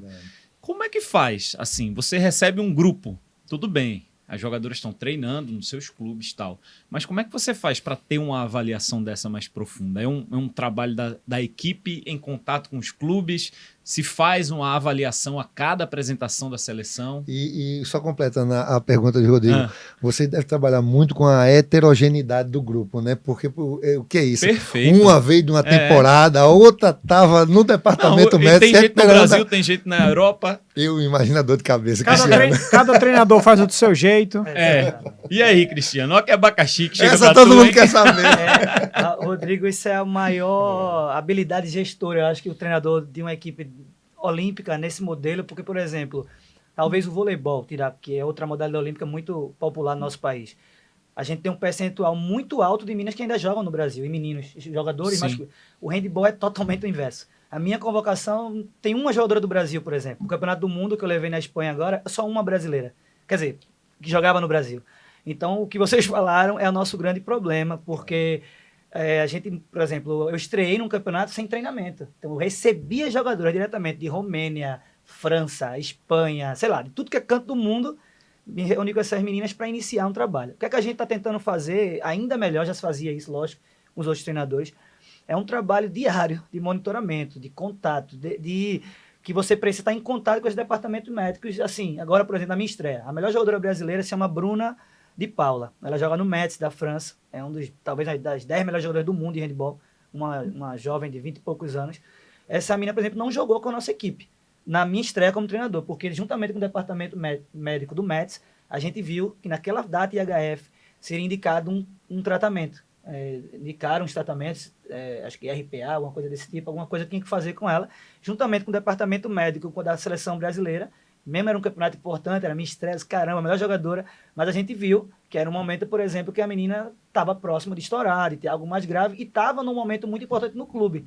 Porque o que acontece? Quem paga o salário delas são os clubes, né? E a carreira das meninas é o clube. Então você não pode, ela tem que vir para a seleção. Se não vir, então muitas das vezes isso é prejudicar. Então, uma série de coisas que você tem que gerenciar. A gente tem uma área, uma equipe multidisciplinar grande, né? A gente tem muitos profissionais e eles trabalham bastante nisso aí. Né? Muito contato, sei lá, 4 horas atrás, a gente estava numa reunião exatamente por isso. A gente fecha a convocação, mas toda hora tem novas mudanças. Teve um problema da menina, e aí vai dar tempo, ele vai recuperar, não vai. E pega o exame, a doutora analisa, aí manda para o preparador, e aí conversa com o... Então é uma série de... É um trabalho bem complexo que a gente tem diário, porque como vocês falaram, a gente não tem essas meninas um período adequado. Parte, por exemplo, de avaliação. É altamente complexo você pensar fazer isso, porque muitas vezes eu tenho 5 dias. Então como é que eu posso, né, avaliar uma menina que eu já tenho que competir com ela daqui a um dia? Outra coisa, os períodos, né, que elas se encontram. Então, às vezes é final de temporada, às vezes é início de temporada. Então, toda essa equação é altamente complexa e tem que ser trabalhada de forma muito, assim, precisa, né? A gente sabe que os erros acontecem, mas a cautela minha é muito grande nisso aí, porque a gente sabe que muitas das vezes o treinador, acho que o Hinaldo passou por isso, agora deu o exemplo do Luxemburgo, nós treinadores tendemos a querer treinar. A gente quer treinar. A gente quer o cara no campo, na quadra. Mas você já fez diferente do Luxemburgo. Não, você deixou a menina lá no clube. Mas a minha experiência, sabe, Rodrigo? A nossa experiência lá nas comissões viu que é muito mais comum acontecer isso que o Naldo falou, de você querer, tem que treinar, tá faltando trabalhar tal fase do jogo, e você se ferrar na hora do jogo, do que propriamente o contrário. Então, assim, por exemplo, na Espanha, eu recebi as meninas no meio de temporada, porque o Campeonato do Mundo acontece em dezembro, e o handball é igual ao futebol, né? As temporadas são ano a ano, entra de um ano para o outro, é tipo 2022, 2023. Uhum. Então, elas iniciam agora em agosto, julho, e vão até maio do ano seguinte. Então, eu peguei elas na Espanha em dezembro, no meio da temporada. Então, vindo de Champions League, campeonatos importantes, falei, caramba, como é que eu vou fazer? Então, toda essa equação, a gente priorizou, logicamente, e tentar. Muitas meninas, você vai para uma fase mais recuperada do que outra coisa. Você pega uma menina voltando de lesão e tem que ter todo o cuidado, né? Percentual de o que vai aplicar na menina. Então, não é brincadeira. Um dos diretores da confederação, treinador não faz nada. Eu falei, rapaz, olha... Se você pegar o celular aqui, toda hora reunião, é isso. Tem que chamar ele para fazer o estágio de um dia, pelo menos. Exatamente, vem ver um pouco isso aqui. Mas, assim, é o que a gente gosta, né? Eu vejo o Hinaldo, assim, eu não conhecia pessoalmente, mas eu, assim, ao entrar na sala e vendo o Hinaldo, como outros profissionais, nos orgulham muito, né? Porque a gente sabe como é difícil, não é querer, né, aqui, criar o vitimismo, estou longe disso, longe de ter um orgulho danado da minha região, um orgulho gigante do meu estado. Mas a gente sabe muito bem que a gente tem, né, de forma geral, um caminho um pouco mais tortuoso se a gente quiser estar na elite. A gente sabe disso, eu vi o Roberto, eu vejo o Dado falando, esses treinadores de ponta, a gente sabe que a coisa não é tão simples assim. Então, Me orgulho muito, por exemplo, ver o Paulo Cuoco, né, que tá nessa elite. A gente, por coincidência, para Tóquio, eu sento na cadeira lá no avião, que eu olho, Paulo Cuoco, eu disse, puta merda, vai ser o Oxente até lá. Vai ser o Oxente até chegar no Tóquio. Eu olhei pra cara dele, eu falei, Paulo e tal. Eu disse, caramba, velho, que orgulho, que felicidade. Porque assim, né, pra mim, eu sou muito bairrista, não vou mentir, bicho. Eu sou pernambucano, minha cidade é melhor, meu estado é melhor, então eu sou muito bairrista. E me orgulha muito quando eu vejo os profissionais do nosso estado, né, com tanta qualidade, tão no alto nível. Por exemplo, acho que como o nome do repórter da TV Globo, que foi pro Rio. Bonfim. Não, mas teve um outro do esporte, caramba, agora fugiu o nome dele. Tiago Medeiros. Tiago que foi agora, Galindo foi lá atrás. Bem lá atrás, eu lembro que há uns 10 anos eu encontrei o Galindo, ele fez uma reportagem minha no Esporte Espetacular. Uma menina minha, tinha uma história bem bonita de vida, que ela é goleira, e ela levava os 6 filhos adotivos do pai dela pro meu treino. E aí a TV Globo fez uma matéria bem legal do meu treino, mostrando ela levando os meninos até os Jogos Escolares da Juventude em João Pessoa. E aí, assim, eu falei, vi o Galindo lá, falei, caramba, bicho, não é minha área esportiva, tipo, não é um atleta nem um técnico. Mas pra mim é um grande orgulho. Eu vi um pernambucano, acho até que ele é necessário pernambucano. Pernambucano. Tá aqui, né? Fez toda a história aqui no jornalismo de Pernambuco. Caramba, que legal. Ver o Márcio, por exemplo, no Jornal Nacional. Eu sou muito bairrista, bicho. É Pernambuco, eu falo, caramba, sabe, eu vibro muito. Então, eu acho assim que é um motivo de muita felicidade. Acho que é uma coisa que motiva muito, né? Essa coisa é individual minha, lógico, é no plano de vida, é uma coisa que a gente... Mas eu penso que eu vejo isso nos meus cursos, nas minhas conversas, é algo que eu penso que vai estimular as pessoas a também acreditar um pouco nisso, né? Para mim, eu vivo um sonho com responsabilidade, mas é um sonho, não deixa de ser. Eu me considero muito jovem para estar nessa posição ainda. Se eu passasse a vida inteira e não alcançasse, não me seria frustrado.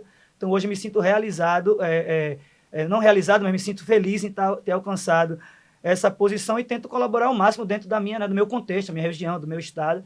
E assim, só né, com a presença do Hinaldo, mas de outros muitos profissionais que a gente tem aqui, né, pernambucanos que conseguem galgar aí caminhos muito bonitos dentro do nosso esporte e em outras áreas. Eu acho que isso aí é muito legal.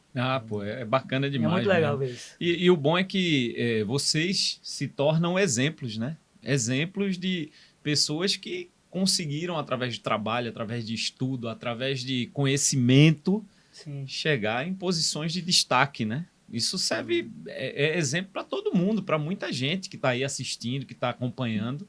E o grande segredo é trabalhar com o que você gosta, não tem outro. Não tem jeito, né? Meu pai já dizia assim, seja um pintor, mas seja um bom pintor. Seja um pedreiro, mas seja um bom pedreiro. Trabalhe com o que você gosta. Trabalhe com aquilo que você vai acordar de manhã e vai querer estar no trabalho, sabe? E não aquilo somente para ganhar dinheiro. Então, acho que o grande segredo é isso. Eu venho de uma época que, por exemplo, eu comecei num curso de Direito, porque naquela época a gente tinha muito concurso público, mas a felicidade não estava do meu lado. Sabe uma coisa? Não é por aí que eu vou fazer educação física, que era o que eu sempre gostei. E hoje, todos os dias, às vezes a gente chega de madrugada de uma viagem, sabe? E o clube tem, por exemplo, tem 5 médicos, tem 3 fisioterapeutas, então eles revezam entre eles nas viagens. Os médicos revezam entre eles nas viagens também. Tem 2 massagistas, revezam entre eles, mas tem um fisiologista, ele vai em todas as viagens. Tá em todas, né, velho? Então, por exemplo, às vezes a gente chega de madrugada, 2 horas da manhã, e outro dia, 8 horas da manhã, tem treino para o pessoal que não viajou, e eu troco de roupa, tomo banho e vou estar lá. Agora, sinceramente, qual o segredo disso tudo? É trabalhar com o que você gosta, não tem outro. Não tem jeito, né? Não tem jeito. O resto vem como consequência. Vou aproveitar aí e dizer pro pessoal que se inscreva aí no canal, tá? Aperta aí no sininho para acompanhar as novidades que estão surgindo por aqui. Como eu disse, essa é a estreia, né, do nosso programa aqui de mesa. Debate, papo. Hoje um programa especial, né? Dia da Educação Física, do profissional da Educação Física. Por isso a gente está aqui reunido, bater um papo tão gostoso aqui com tanta gente. Bom, assim como o Hinaldo, eu fiz primeiramente engenharia e depois fui fazer jornalismo. Tudo a ver, né? Lúcio teve isso, não? Teve, Lúcio? Lúcio tem advogado. Eu fiz os dois ao mesmo tempo. Mas gosta dos dois. Gosto dos dois. E uma coisa também, eu fiz direito na faculdade privada, com bolsa, graças ao esporte. Como você falou, fui atleta de karatê, fui seleção brasileira. Enfim. E só consegui, meu pai não tinha condição de pagar a minha faculdade. E a Uninassal, na época, eu fui o primeiro atleta da Uninassal, que na época era birô jurídico. Eu conheci lá Jânio, Janguier, enfim. Na época era o cursinho, eu estudava no antigo Cefet e fiz cursinho no BJ, o Biro Jurídico. Eu falei lá, Jânio, Janguier, aí comecei a fazer o pré-vestibular lá com bolsa. Aí depois abriram a faculdade, em 2003, e aí eu fiz o curso de Direito, da primeira turma também de Direito, com bolsa, graças ao esporte e ao karatê. Então, o esporte ele dá oportunidade. Então, eu acho que é uma motivação. Fiz educação física porque eu também gostava de esportes e tal, por isso fiz educação física. E o esporte é isso. Na pior dos esportes, você tem a oportunidade de ganhar uma bolsa atleta, de ganhar uma bolsa na faculdade, de viajar, de conhecer países, eu viajei para o Campeonato Pan-Americano e tal, enfim. Você tem diversas oportunidades. Então, o caminho é o estudo, é o esporte e fazer o que gosta. Então, eu estou muito feliz aqui hoje no dia do professor de educação física com 3 fenômenos. Rodrigo, que eu sempre acompanhei, Obrigado. e vocês que são referência aqui na profissão. E o Cristiano? Era jogador de futebol, né? Ali de base. Mais ou menos. Mas sempre escolheu essa área. Foi de primeira. Sempre o esporte me fascina. Na verdade, eu sou um esportista, né? Assim, com todo respeito ao handebol, mas eu me considero um esportista. Então, assim, eu gosto de tênis, eu gosto do esporte. Esporte me fascina. Então, tem hora mesmo que a minha mulher tá assistindo o quê? Tá assistindo tênis. Aí, pô, tá assistindo o quê? Tá assistindo basquete. Pô, caramba! Tipo, já não basta o que você já faz. Assim, eu sou um esportista. Então, desde sempre, tenho foto com 1 ano, 2 anos com bola no pé e sempre gostei. E é uma coisa que, se você me convidar, eu vou estar lá. Pronto, agora um amigo meu agora tava dando um curso em Marcel, falou, vamos pro beach tennis, bora. Beach tennis, já não sei o quê. Tudo que inventa de esporte, eu tô no meio, é uma coisa que eu gosto pra caramba. E eu me considero isso, um esportista. Antes de qualquer coisa, Legal, um esportista. Depois vem um handbolista, seja lá o que for. Eu também sou assim em casa, né? Quer dizer, era, né? Porque agora tem 2 meninos que tomam conta de tudo, né? Eu não consigo nem assistir nada mais. Mas assistia de Copa das Nações Africanas, de campeonato, não sei de onde. Minha mulher fala, meu Deus, já tá assistindo isso aí de novo. E eu acho que isso ajuda Mas tanto... Quem gosta, né, cara? Eu mesmo, assim, gosto muito da parte de biografia, essa coisa, e de próprio assistir o tênis, porque eu acho que é um dos esportes mais ricos na parte mental. Então, assim, eu comecei assim, hoje eu conheço muito dos jogadores, porque eu vejo que alguns caras dão ideias muito bacanas de estratégia mesmo, que você, como gestor, que é o treinador, mostram isso, porque o esporte de alto rendimento é isso. A questão mental faz quase toda a diferença. É praticamente, né, o resultado tem muita relação com isso. Você pega, eu sou rubro-negro, né, sou do esporte, você vê aquele jogo que a gente teve o treinador sendo, né, demitido no meio do jogo, ele se demitindo antes, sei lá, aquele problema todo que a gente teve. Aquele jogo, em condições normais, eu não consigo imaginar o esporte não ganhasse. E eu, como torcedor, claro... É o jogo do Lisca, né? Não, eu acho que o esporte tinha tudo para ganhar aquele jogo. Não tinha como perder aquele jogo, mas emocionalmente, a atmosfera que se criou pro jogo acabou nos ajudou. Com o esporte. Então, assim, para você ver como a cabeça foi contra quem, influencia Naldo? no esporte, né, Naldo? Foi contra quem o jogo mesmo? Tu se lembra? Eu nem lembro. Eu também Eu nem lembro lembro do exatamente. fato, Do fato, né? o fato marcou mais. Mas para você ver jogo. como a cabeça, né, faz a diferença, né? Como você ter o controle, eu digo sempre, pessoal, muitas das vezes no handebol, pelo menos, às vezes no futebol também, eu vou mentir também, não, que eu defendo muitos treinadores mais tradicionais, porque às vezes eu acho que é um massacre muito grande nos treinadores, né, de outras gerações, porque generalizam, que só porque o cara tem um pouco mais de idade, não estuda, ou que não sei o quê. Eu acho que, assim, existe um certo massacre no futebol e eu sou meio que defensor desse pessoal, sabe? Então, assim, eu gosto dos treinadores, defendo. Eu sei que, logicamente, os mais jovens, lógico, vão talvez trabalhar com outra metodologia, mas eu acredito que a gente tenha, para mim, eu penso que a parte de gestão de grupo é o principal domínio que o treinador tem que ter de alto rendimento. Até mais do que a parte técnica tática. O cara ser dominar bem a estratégia de jogo, 4-4-2, não sei o que no futebol, tem a sua importância? Tem. Mas você ser um bom gestor, para mim, ainda é mais relevante quando você pensa em esporte de alto rendimento. Eduardo pesquisou aqui, disse que foi o Vila Nova, né? O jogo contra o Vila Nova, esse episódio aqui que o Cristiano se referiu, do Lisca, que a torcida ficou contra e realmente desestabiliza, né? Não é fácil, não. Bom, gente, a gente tá chegando ao final desse papo aqui, né? Foi muito gostoso, passou rápido, né? Foi muito bacana. Quero agradecer aqui a todos vocês. Hinaldo, obrigado. Valeu pela participação. Obrigado pelo convite, né? E agradecer também essa contribuição que todos deram aqui, porque, na verdade, é uma troca. É uma né? troca. Isso é uma troca. Sempre. Muito feliz em ter participado. Muito rico o programa, o debate. Cristiano, obrigado. Parabéns aí pelo trabalho também e sucesso aí com a seleção brasileira. Obrigado, Rodrigo. Eu agradeço o convite numa data tão simbólica para a gente, né, como educador físico, e estar na presença do Lúcio, do Hinaldo, a sua presença, acho que é um momento bacana aí e fico bem feliz pelo convite. Valeu. Lúcio, obrigado por participar aqui com a gente E eu queria que você, como o presidente, né, uma pessoa que é responsável, né, o presidente do Conselho de Educação Física, passasse uma mensagem aí para os profissionais, para as pessoas que estão estudando essa área de educação física. O que é que você poderia falar para essas pessoas? Rodrigo, primeiro agradecer. Tive um curso aqui de atualização de graça. Troca, né? Todos Você, né? nós. Também aprendeu Todos com ele, né? nós, Claro, claro. Então aprendi muito, como o Hinaldo falou, brilhantemente, a atualização importantíssima, essa troca é riquíssima. Então, parabenizar ao profissional da educação física por esse 1º de setembro, o dia da nossa profissão, o dia do profissional da educação física, esse profissional que é essencial, dizer para os estudantes que estudem, não apenas agora durante a graduação, mas o estudo ele é contínuo, essa atualização, essa capacitação, ela precisa ser permanente, independente da área que você for seguir. Então, é importantíssimo que a gente possa fazer isso, de estudar durante a graduação, fazer pós-mestrado, enfim, para que a gente possa cada vez mais ter uma entrega de qualidade, fazer a diferença na vida da sociedade. Seja na criança, adolescente, enfim, em qualquer faixa etária, seja no esporte, na educação, no alto rendimento, no esporte de participação, e que a sociedade, o poder público, de maneira geral, entenda o quanto a educação física pode e precisa estar aliada a diversas políticas públicas, de ressocialização, de lazer, de segurança pública, para combater droga, enfim. Então, a gente precisa entender a educação física e o esporte como o maior fenômeno social que faz a diferença em todas as áreas, educação, saúde, cultura, turismo. Então é isso, obrigado pela oportunidade e satisfação imensa estar aqui com vocês. Obrigado, gente. Valeu, Lúcio, Cristiano, Hinaldo. Obrigado a você que acompanhou aí, que curtiu aqui esse debate com a gente.